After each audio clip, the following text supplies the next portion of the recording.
ஈரோடு பண்ணாரி வனப்பகுதியில் காட்டு யானைக்கு வாழைப்பழம் கொடுத்தவருக்கு 10,000 ரூபாய் அபராதம்.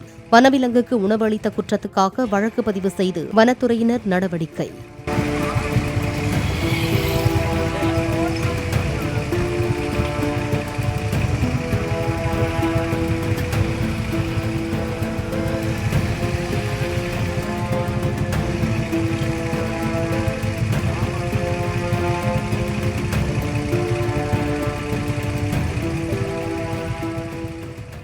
பிளே ஸ்டோர் மற்றும் ஆப் ஸ்டோரில் இருந்து பாலிமர் செயலியை QR கோடு மூலம் பதிவிறக்கம் செய்யுங்கள்.